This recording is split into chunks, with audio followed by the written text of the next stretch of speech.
kulungan bakal ay may taong malungkot umiyak. Ang tanong niya sa sarili ay kailan magigistan ang liwanag.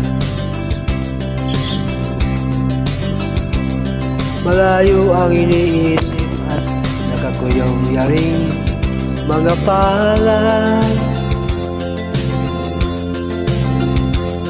Bakit daw siya nagdurusa sa kasalanan di niya ginawa?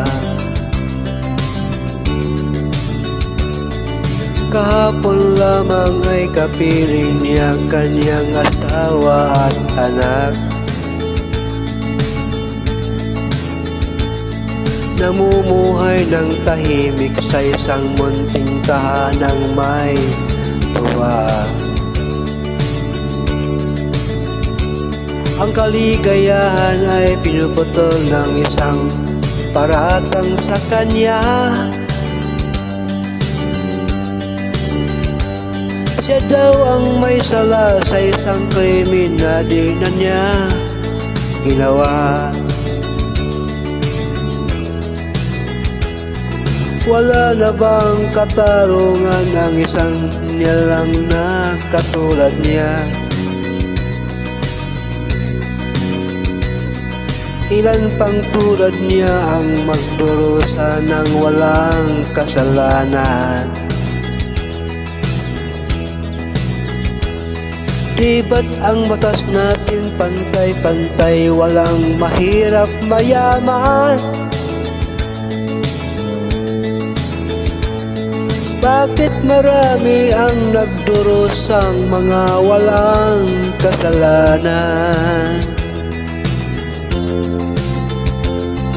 Mga ilang araw na lang harapin na niya ang bitayan. Paano niya isisigaw na siya'y sadyang walang kasalanan? Tanging ang Diyos lamang ang siyang saksi at siyang nakakaalam. Diyos na rin ang siyang bahalang maningil kung sinong may kasalanan.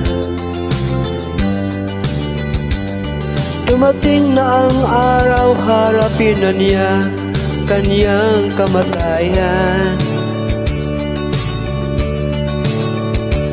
Sa isang upuang bakal na kay dami ng buhay na inutang. O ang batas ng tao kung minsan ay di mo maintindihan. Ilan pang tulad niya ang magdurusa ng walang kasalanan?